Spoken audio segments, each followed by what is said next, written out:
High বন্ধুরা, তোমরা কেমন আছো? আমি সময় রান্নাঘরের সময় স্যুপের রেসিপি নিয়ে হাজির হয়ে গেলাম। আমি স্যুপ করার জন্য এইটুকু করে মাংস ছিল। মাংসটাকে চিকেনটাকে ছোট ছোট, তারপরে কি করেছি, এটাকে এই দু তিন ফোঁটা সাদা তেলে কড়াইটা গরম হওয়ার পর চিকেনটাকে একটু নুন দিয়ে, কোনো হলুদ টলুদ দিইনি, এপিট উপিট করে একটু সোনালি করে ভেজে নিয়েছি। ভেজে তারপর আমি গাজর আর বিন দিয়েছি, অন্য কিছু দিইনি। এরকম ছোটো ছোটো করে, দেখো এরকম ছোটো ছোটো করে তো গাজরগুলো ছোটো ছোটো চিনি চিনি করে কেটে আমরা চাউমিনের মধ্যে যেরকম দিই এইরকম ছোটো ছোটো করে, আর বিনগুলি এরকম এরকম করে কেটে তারপর কী করেছি, এই মাংসটাকে যে জলের মধ্যে যতজন থাকবে সেই অনুযায়ী বাটি অনুসারে ভালো জল নিয়ে, কুকার থাকলে কুকারে দেবে, আর কড়াই যদি করো কড়াইয়ের মধ্যে দিয়ে দিলে, আর সঙ্গে নুন দেবে, আর একদম ফুলি করে বা ঘষে আদা দেবে, আর কয়েকটা যদি গোলমরিচ থাকে গোলমরিচ দেবে, আর গোলমরিচের গুঁড়ো আমি দিয়েছি, এই সঙ্গে দিয়ে দেবে, আর মাংসটা দিয়ে দেবে। কুকার হলে তো দুটো সিটি দেবে, মাংস হলে একটু বেশি করে জল দেবে। যদি 5 জনের বুঝো 5 বাটি জল, এইটুকু স্যুপ খাও বাটি দিয়ে 5 বাটি জল নিয়ে আরও বেশি করে জল দেবে, কারণ এটা তো সেদ্ধ হতে হবে, তার জন্য বেশি করে জল দিয়ে দেবে। তারপরে কোনো হলুদ টলুদ দেবে না।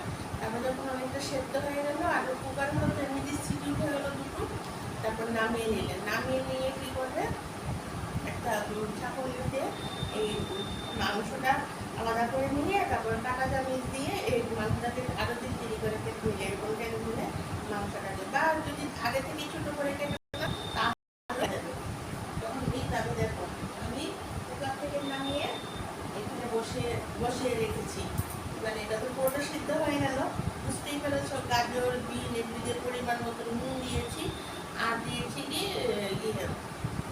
গোলমরিচ দিয়েছি, আর আদা দিয়েছি, দিয়ে সেদ্ধ করে নিলে। কুকার হলে দুটো, আর কড়াইয়ে হলে বেশি করে জল দিয়ে সেদ্ধ করলে।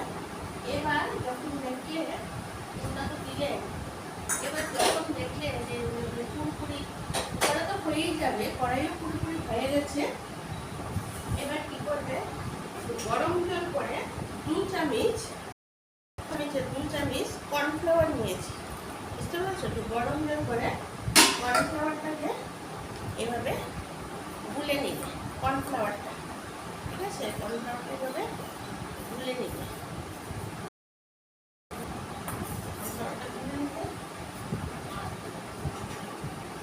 একটা ডিম নিয়েছি, একটা ডিম নিয়েছি। ডিমের লাল অংশটা সরিয়ে নেবে, শুধু সাদা অংশটা আস্তে আস্তে করে এই কর্নফ্লাওয়ারটা ছেড়ে দেবে, আর সাদা অংশটা ছেড়ে দেবে। কর্নফ্লাওয়ার আমি আলাদা জায়গাতে সরিয়ে দিই, সাদা অংশটা নিয়েছি, সাদা অংশটা নিয়েছি, হ্যাঁ সাদা অংশটা লাল সরিয়ে নিয়েছি, সুপটা সরিয়ে নিয়েছি। এবার কি করেছো, তুমি যদি ভাবো যে অন্য কিছু আরো দেবে, স্যুপের মধ্যে বিন আর গাজরটাই মানায় বেশি। ওই পেঁয়াজ পাতার ডাটিটা থাকলে, গাছগুলোতে থাকে ডাটিটা, এটা থাকলে পেঁয়াজ পাতার এটাও দেওয়া যায়, ভালো লাগে। আমি পেঁয়াজ পাতার এটা দিলাম না। এখন আমি কি করবো, এই ডিমের এটা আছে না, আস্তে আস্তে করে ডিমের এটা দিয়ে দিলাম, আর দিয়ে দিলাম কি এই কর্নফ্লাওয়ারটা। এবার আমি নেড়ে দেব। এই কর্নফ্লাওয়ারটা দিলে কি হয়, একটা ঘন ঘন ভাব আসে, মানে রেস্টুরেন্ট স্টাইলের স্যুপ হয়, বুঝতে পারছো? আর স্যুপ করার সময় এই যে মাংসের হাড়গুলিকে ছাড়িয়ে নেবে, ছাড়িয়ে ভাজার পর একটু ঠান্ডা করে, যখন ভাজবে মাংসটা একটু হালকা তেল দিয়ে ঠান্ডা করে পেটের মধ্যে হাড়গুলি ছাড়িয়ে, যদি ঘরের মধ্যে কাঁটা চামচ থাকে কাঁটা চামচ দিয়ে এরকম করে দেবে, এটা এরকম ছিঁড়ে মাংসটা আসে।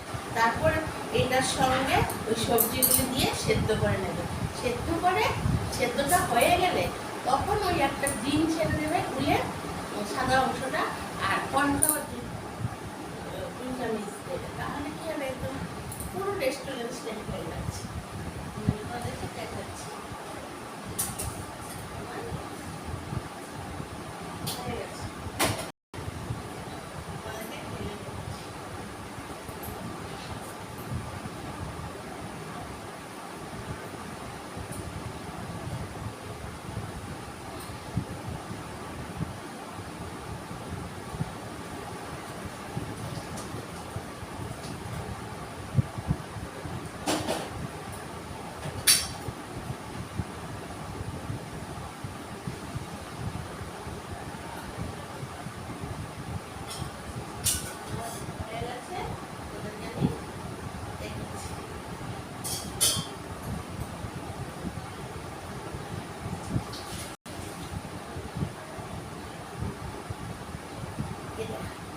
গরম গরম স্যুপ হয়ে গেছে। দেখেছো, পুরো রেস্টুরেন্ট স্টাইলের মতো হয়ে গেছে। এটা ঘন ঘন অল্প দেখাচ্ছি। আচ্ছা, বড় ছোট সবাই এটা খেতে পারবে। এই দেখো, কোনো লঙ্কা টঙ্কা কিচ্ছু নেই। বড়দেরকে, ছোটদেরকে, বয়স্কদেরকে সবাই এক বাটি গরম গরম খেলে একদম পেটটা ভরে যাবে। সন্ধ্যের দিকে রাতে এক বাটি খেয়ে নিলে বা অফিস থেকে এসে এক বাটি খেয়ে নিলে, দেখেছো কীরকম হয়েছে? এটা আরও জমে যাবে। তোমরা যদি আরেকটু মাখো মাখো খেতে চাও আর একটু শুকিয়ে নেবে।